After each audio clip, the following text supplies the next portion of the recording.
balance le film, ça va mettre de l'ambiance. Ok.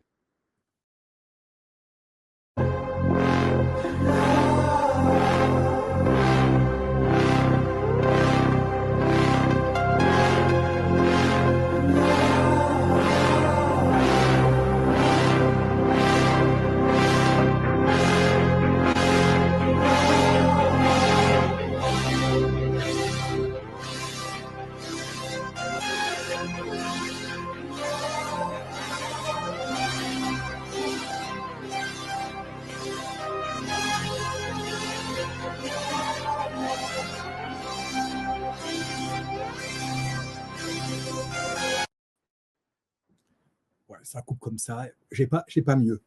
Voilà, écoutez, on va parler de tout ça, on va parler, vous voyez, c'est de la théorie de l'évolution, mais avec une fin que souhaiteraient nos chers mondialistes, à part pour eux, naturellement, parce qu'eux seraient aux commandes de ces hommes ordinateurs ou de ces ersatz d'humains, et puis pourraient comme ça, sans armée, sans même mercenaires, dominer la Terre entière, parce qu'ils sont toujours sujets à faire des économies.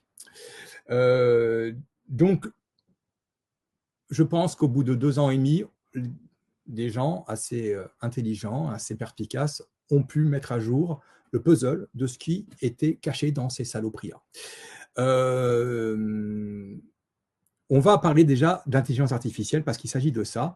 Il se trouve que ce qui a été vaporisé dans l'air, et je vais revenir dessus tout à l'heure, qui a provoqué ce qu'on appelle le virus du Covid, est ni plus ni moins que des bouts d'intelligence artificielle en nanomolécules, en nanoparticules, enveloppées dans une enveloppe lipidique pour que le corps l'accepte. Donc on n'a pas pu y échapper globalement et ça a pu être activé. Je vais l'expliquer comment.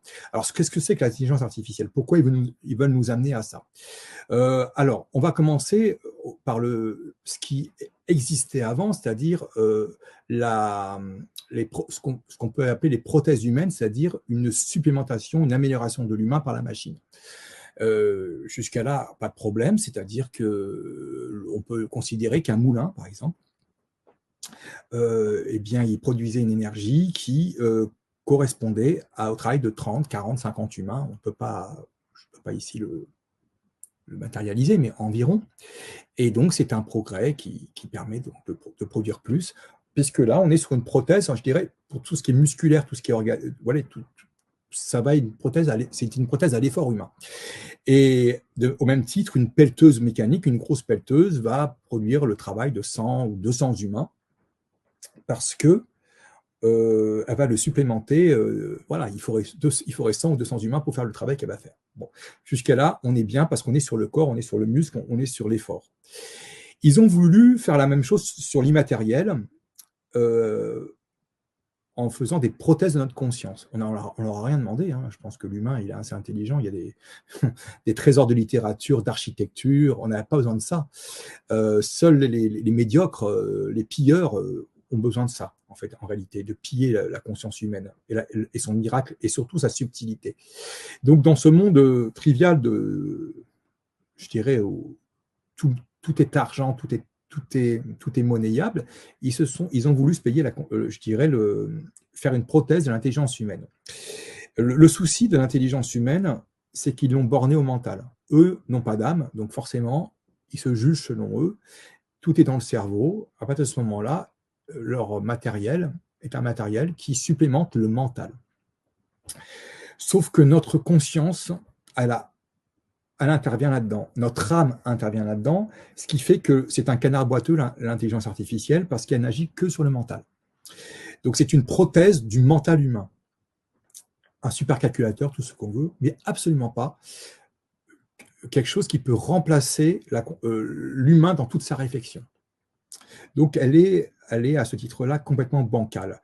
Comment elle s'est améliorée? Elle s'est vachement améliorée, on est surpris, mais elle n'est pas subtile. Elle s'améliore parce qu'à un moment donné, elle reconnaît un chat parmi plein de photos, parmi une foule, parce que en fait, on lui a donné des millions de chats à visionner à cette intelligence artificielle, elle s'est abondée, et en fait, elle va calculer, c'est un supercalculateur, elle va calculer les pixels qu'il y a dans un chat, comment, dans tous ces chats, je dirais, ils sont modélisés, et à la fin, elle arrive à une moyenne. Et elle va dire qu'en effet, vu le nombre de pixels, leur couleur, leur disposition, ça c'est un chat. Vous voyez, c'est un super calculateur. Donc pas d'intelligence hein, réellement. On va dire, c'est des déductions, mais qui agit toujours dans la moyenne. C'est son problème, c'est-à-dire qu'elle va toujours donner une moyenne. Et c'est pour ça que les GPS nous perdent des fois et qu'on se dit, nous, notre âme rectifie, notre conscience rectifie, parce que nous avons, nous, l'expérience derrière, qu'elle n'a pas cette intelligence artificielle. Elle a juste une base de calcul qui s'abonde. Hein. Donc nous, on a l'expérience, le ressenti, l'instinct. Pas d'intelligence artificielle avec de l'instinct. Donc c'est tout son problème.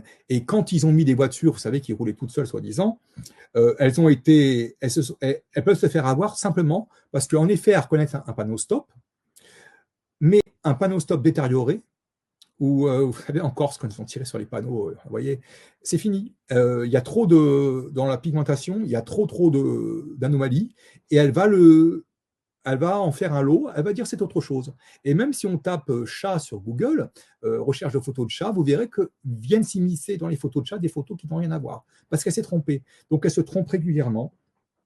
Et le souci, c'est qu'elle a tellement été abondée qu'elle a fini par créer ce qu'on appelle un effet boîte noire, c'est ce que disent les gens de la Silicon Valley, sur lequel certains ont voulu surfer et dont on dit c'est la dernière limite. Il ne faut pas aller là-dedans. La boîte noire, c'est-à-dire que l'intelligence artificielle fait des choses qui ne sont plus comprises par l'humain, qui sont plus démontables et compréhensibles. Ça ne veut pas dire qu'elles sont plus intelligentes. Ça veut dire que dans sa réflexion, on ne sait pas par où elle est passée. Et là, c'est la limite. Et cette limite, certains ont fait fi de son existence et ont voulu l'imposer comme une règle absolue. Donc, en réalité, ils se sont rendus compte qu'elle ne pouvait, ils ont essayé, ils ont tout essayé, elle ne peut pas rivaliser avec l'humain, parce qu'on est déroutant, parce que des fois, quand le bonheur est là, on choisit le malheur, parce qu'ils ne peuvent pas rivaliser avec l'imprévu. Vous voyez, cette chose qu'on a. Eh bien, en fait, ils se sont dit, on ne va pas s'arrêter, il y a trop d'enjeux, en fait, en jeu, et c'est l'homme qui va s'aligner dessus, l'intelligence artificielle. Alors ça, on a pu le voir, avec la mondialisation et avec toutes ces multinationales, on n'a plus de service. Et en fait, quand on a affaire à un call center, vous l'avez tous vu, on a affaire à des gens qui vous répondent comme des robots.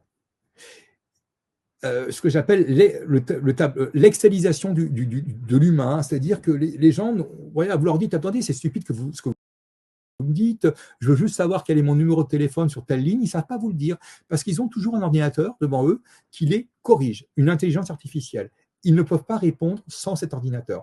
Et vous avez bien vu que le service est détérioré, ils ne savent pas dire à côté de ce que dit cette intelligence artificielle. Et ils sont notés là-dessus. S'ils vont à côté de ce que dit l'intelligence artificielle, ils sont réprimés, ils sont virés. Et elle peut leur dire, à bout d'un moment, plus d'empathie. Si le type ne fait que lire, il ne peut pas avoir d'empathie. Vous voyez, c'est un dogme. Donc, on le voit dans les call centers. Les entrepôts à Amazon ne sont que des choses gérées par l'intelligence artificielle, où les humains ne peuvent pas arrêter le processus. Donc, en réalité, ils n'ont pas le droit de la contrarier. Alors, ce qui vaut pour des colis, bon, ne peut pas valoir pour toute la sphère humaine. Donc, leur but, et vous verrez que ce plan Covid, c'est de faire des robots de chair et d'os.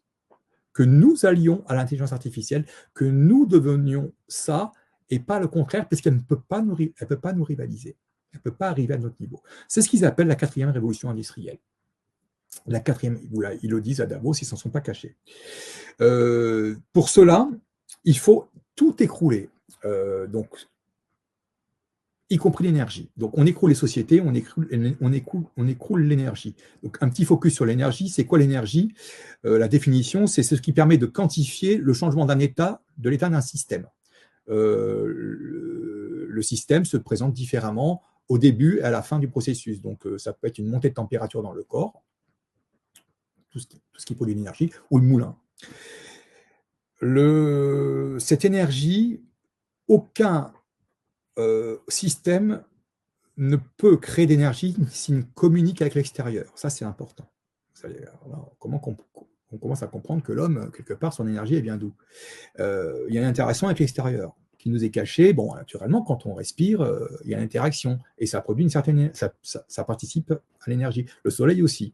Mais ça, on ne nous le dit pas en fait. Et ce qu'ils veulent en réalité, c'est dans cette 4e révolution industrielle, en attaquant maintenant l'énergie, c'est vraiment un plan, tout ça est un plan, vous allez forcément dans la décroissance. Donc, faire décroître l'énergie que nous avons fossile pour une énergie verte, ce n'est pas possible. Parce qu'ils disent quand même qu'il faudra moins consommer d'énergie. Et en fait, il y a une règle très très simple. Vous pouvez calculer le PIB d'un pays en calculant sa dépense énergétique. Elle est toujours corrélée au PIB. Donc, descendre la dépense d'énergie d'un pays, c'est descendre son PIB. Et c'est le but. Il faut savoir que sans les machines, je ne parle pas de l'intelligence artificielle, sans les simples machines, les PIB seraient inférieurs de moins 200 fois. Hein, vous voyez, depuis la première révolution industrielle, ça ne me pose pas de problème. Hein. En réalité, voilà, ce serait quand même une large régression. Et au bout de leur système, ils veulent écrouler tout ça pour que notre ancien système n'ait plus de possibilité de s'y accrocher, en réalité. Où il n'y aura plus le moindre espoir. Alors, comment ils vont y arriver? Comment ils veulent y arriver? Eh bien, ils vont y arriver par la science.